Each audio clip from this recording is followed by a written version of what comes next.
absen dulu ya. Iya, Bu. Jamaludin, Hadir. Noval, Irma, Hadir. Reza, Hadir.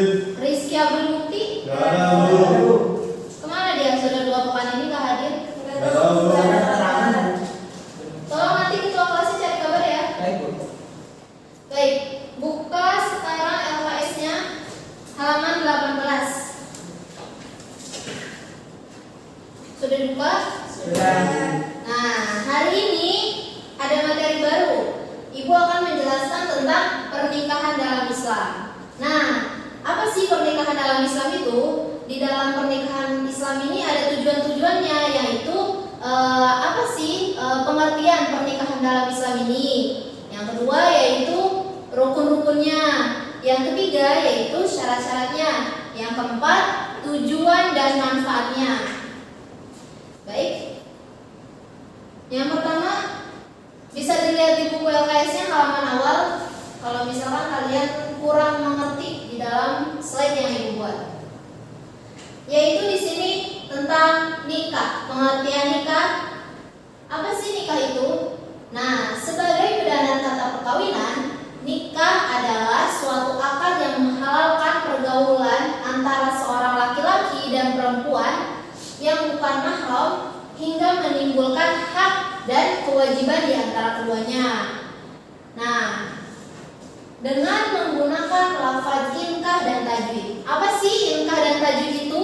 Inkah dan tajwid itu yaitu lafaz antara wali dan mempelai pria di saat akad mengucapkan apa? Ijab Kabul. kabul.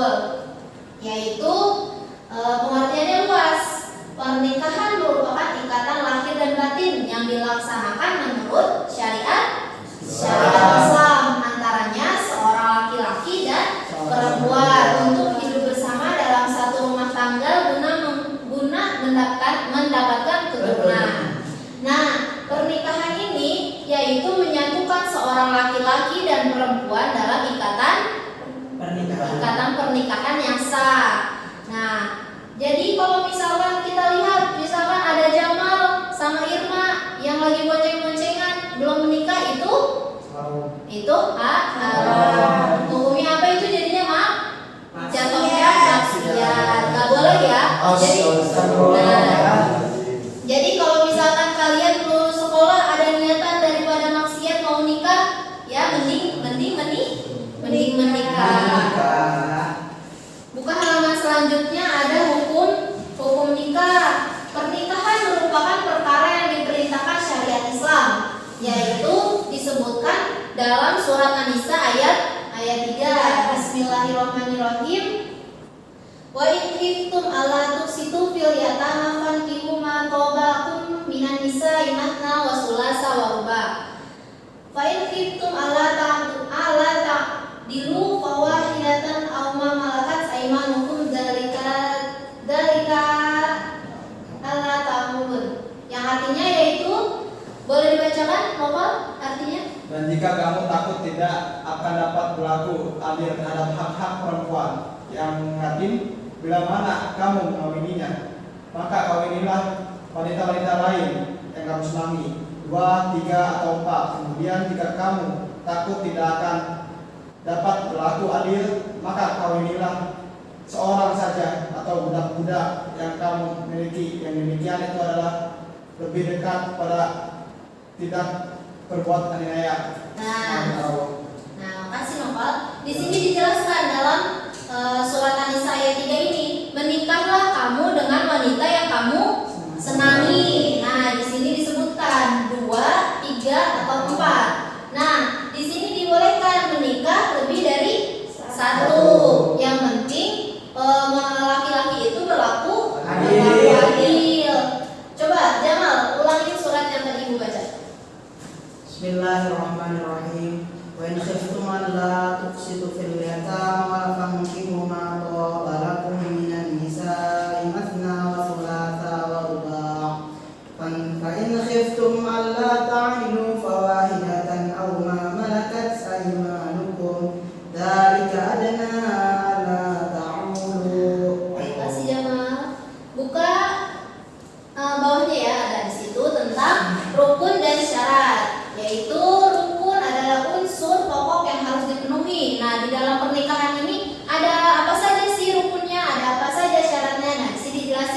yaitu yang pertama adanya calon Suami. suami.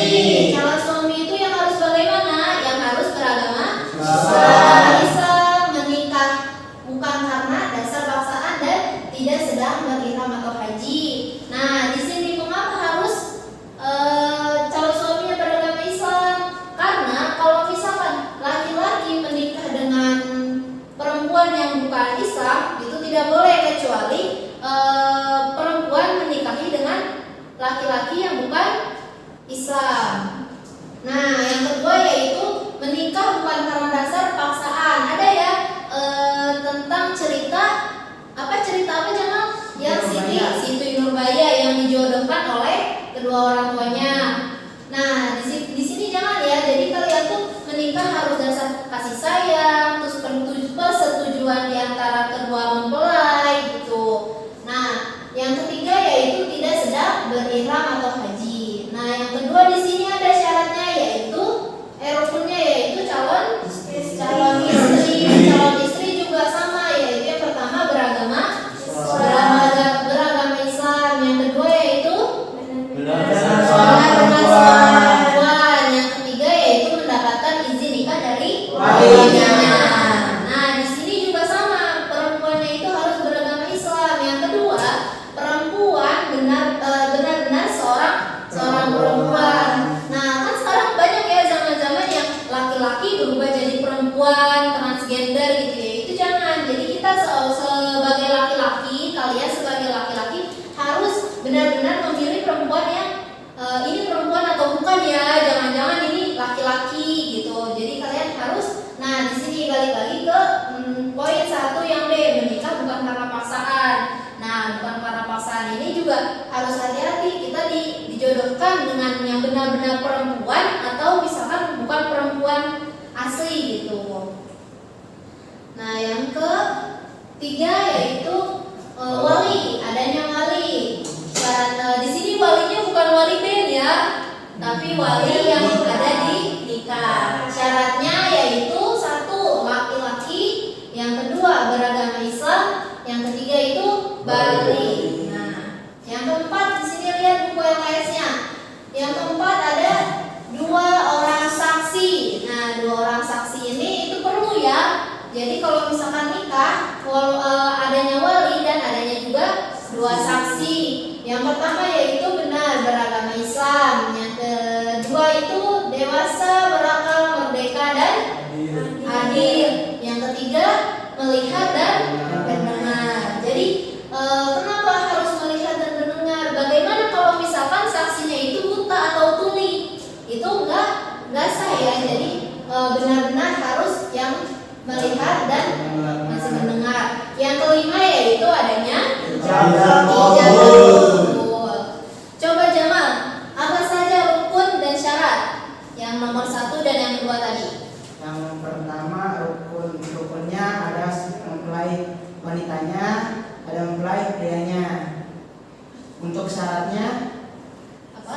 pertama beragama Islam, kedua tidak ada paksaan, yang ketiga Tidak sedang ihram. Ya, terus yang keduanya Sama harus beragama Islam, benar-benar perempuan dan dapat izin dari walinya. Buka lembar selanjutnya. Nah, di sini ada tentang tujuan pernikahan. Sebelum kita ke tujuan pernikahan, ada yang mau ditanyakan seputar materi yang tadi yang sudah Ibu jelaskan? Ibu, saya mau tanya. Ya, mau tanya apa Irma? Terkait rukun dan syarat nikah. Nah, di situ yang ketiga kan ada wali ya Bu ya. Nah, kalau misalkan yang jadi wali kan biasanya dari orang tua, dari bapak. Nah, kalau misalkan gak ada itu gimana Bu? Nah, bagus ya pertanyaannya. Bagaimana kalau misalkan walinya tidak ada? Bisa digantikan dengan adik. Nah, adiknya itu adik laki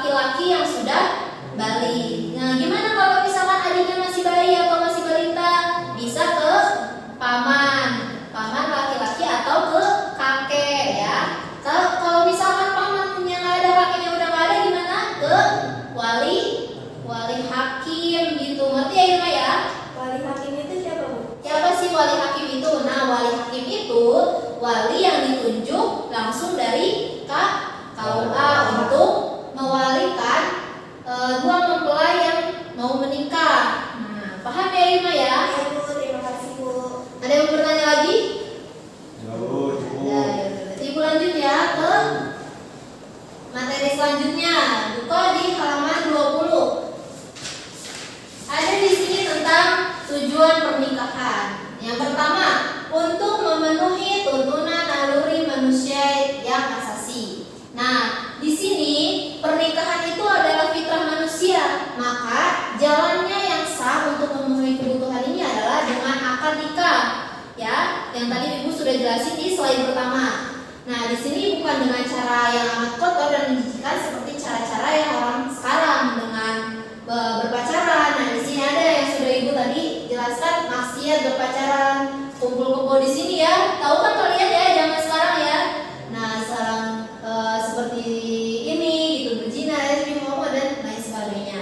Nah, di sini kalian sudah tahu sendiri kan hukumnya apa sih lesbi, homo di sini. Di sini nggak ada kan yang kayak gini? Alhamdulillah. Semoga kita dijauhkan ya dari larangan-larangan ini.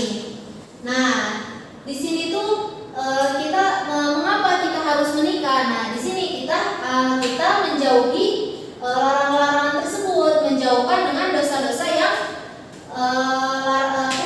dosa-dosa yang seperti ini nih, seperti melacur, berzina, lesbi, homo dan lain sebagainya. Nah, yang kedua yaitu, coba jangan bacakan yang kedua, apa poin kedua? Untuk membentengi akhlak yang luhur dan untuk menundukkan pandangan Bu. Coba Eja baca pengertiannya.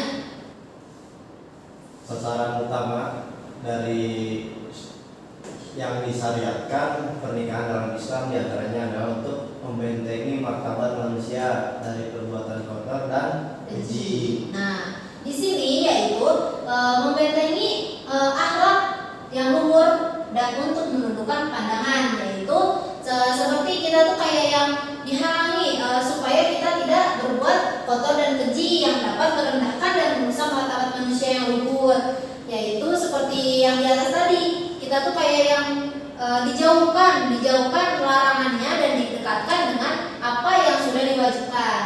Yang kedua yaitu invest di akhirat. Invest di akhirat ini apa? Seperti keturunan, anak ya. Anak juga itu invest, yaitu yang diberikan oleh Allah Subhanahu wa taala, dititipkan kepada kita yang sudah berumah tangga. Yang kedua yaitu melaksanakan sunnah Rasul. Di sini tentu saja pernikahan yang utama ialah menjauhkan dari perbuatan maksiat. Nah, disebutkan kan di sini maksiat. Namun sebagian seorang muslim tentu saja kita memiliki panutan dalam menjalankan kehidupan sehari-hari. Nah, pernikahan ini termasuk melaksanakan sunnah Rasul ya, apa yang sudah dikerjakan. Jadi tentu saja tujuannya yaitu untuk menjauhi maksiat. Nah, di sini ada di materi terakhir, buka halamannya, yaitu tentang manfaat pernikahan. Apa sih manfaatnya? Apa sih manfaat kita nikah? Yaitu yang pertama untuk mendatangkan keberkahan. Nikah juga tidak semuanya dikat. Lanjut. Nah, di sini ada yang pertama, mendatangkan keberkahan. Kita sebagai umat yang sudah berumah tangga, menikah itu yaitu mendatangkan keberkahan. Nah, kenapa mendatangkan keberkahan? Yaitu menimbulkan kemakmuran, kebahagiaan dan keberkahan dalam hidup rumah tangga. Nah, suami istri yang sudah berumah tangga berpegangan tangan pun mendapatkan pahala. Nah, jadi sekarang nih misalkan Eja berpegangan tangan yang bukan murim, itu bukan mendapatkan pahala tapi mendapatkan dosa.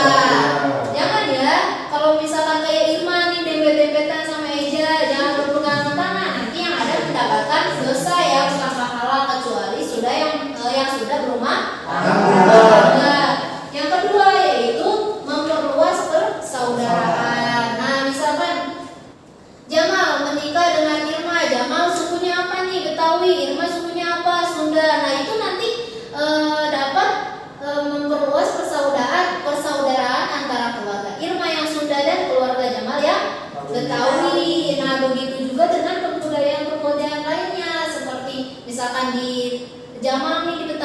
isinya apa? Nanti berbagi ke suku Sudah. sudah.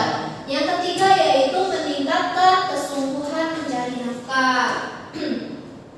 Nikah dapat mendorong seseorang terutama laki-laki untuk bersungguh-sungguh mencari rezeki yang banyak dan halal. Nah, di sini bagaimana dengan suami yang tidak mencari nafkah? Bagaimana suami yang pengangguran? Nah, di sini telah disebutkan ya, bagaimana seorang laki-laki itu harus bersungguh-sungguh mencari nafkah, harus bersungguh-sungguh menafkahi istri dan anaknya gitu. Jadi kalau misalkan ada laki-laki yang kan dia mukanya biasa aja jadi takut. Kan udah 3 kali ya. Nah, di sini bagaimana laki-laki yang tidak menafkahi istrinya? Bagaimana? Nah, di sini juga kalian nih sebagai laki-laki harus memikirkan kalau misalkan udah nikah mau kerja apa nih, harus dikasih nafkah apa nih istri dan anaknya. Jadi jangan kayak memikirkan diri sendiri, karena seorang laki-laki yang sudah mempunyai istri, yang sudah mempunyai anak, itu harus bersungguh-sungguh mencari rezeki, karena ada karena ada anak yang harus ditanggungjawabkan. Nah, yang selanjutnya yaitu menciptakan keturunan yang baik. Nikah merupakan jalan terbaik untuk menciptakan keturunan yang baik dan mulia, sekaligus merupakan upaya menjaga kelangsungan hidup sesuai dengan ajaran agama. Nah, di sini gimana sih menciptakan keturunan yang baik? Ada yang tahu? Nah, di sini maksudnya menciptakan keturunan yang baik yaitu kita sebagai orang tua mendidik anak dengan cara yang seperti mengajarkan ngaji sejak dini, terus mengajarkan apa sih itu tentang tolong menolong, sopan santun kepada yang lebih tua gitu ya. Jadi mereka tuh gak kayak belajar di sekolah aja, pendidikan rumah pun perlu gitu untuk seorang anak agar menciptakan keturunan yang baik dan mulia. Yang terakhir yaitu penyempurnaan agama. Nah, di sini disebutkan melaksanakan pernikahan berarti sudah menyempurnakan separuh dari agama, sehingga melengkapi takwa kita yang juga diimbangi dengan melakukan separuh ibadah lainnya. Nah, di sini tuh menikah juga menyempurnakan agama. Jadi kalian seperti ibu juga yang belum menikah, berarti bukan berarti agamanya belum separuhnya ya, tapi lebih idealnya menikahlah untuk menyempurnakan agama. Nah, ini materi terakhir, ada yang mau ditanyakan? Tidak? Baik, buka halaman 27. Di situ ada bagian esai dari 1 sampai 5. Dijadikan PR ya. Minggu depan dikumpulkan pertemuan ibu. Jangan lupa kalau misalkan jawabannya nggak cukup, bisa dipakai kertas ya. Nah, ngerti ya materi hari ini. Jadi materi hari ini tentang pernikahan dalam Islam. Nah, pernikahan dalam Islam ini pernikahan yang menyatukan seorang laki-laki dan perempuan. Laki-laki ini yang mau menikahi perempuan yang disenanginya. Nah, di sini tuh tadi disebutkan dalam rukunnya juga tidak ada paksaan antara orang lain, yaitu harus benar-benar setujulah antara dua orangnya itu, dan disebutkan juga tentang tadi tujuan dan manfaatnya. Nah, coba Irma, apa kesimpulan yang kamu dapat materi hari ini? Kesimpulannya, jadi pernikahan itu adalah suatu ikatan yang menghalalkan laki-laki dengan perempuan untuk membina rumah tangga dan melanjutkan keturunan.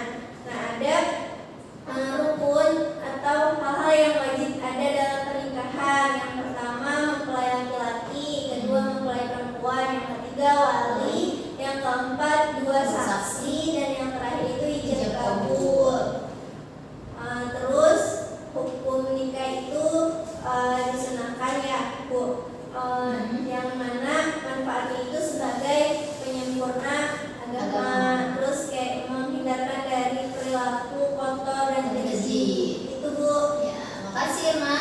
Nah, mungkin ini saja ya yang dapat Ibu sampaikan untuk materi hari ini. Jangan lupa tugasnya dikumpulkan pekan depan. Ibu tunggu di meja Ibu ya.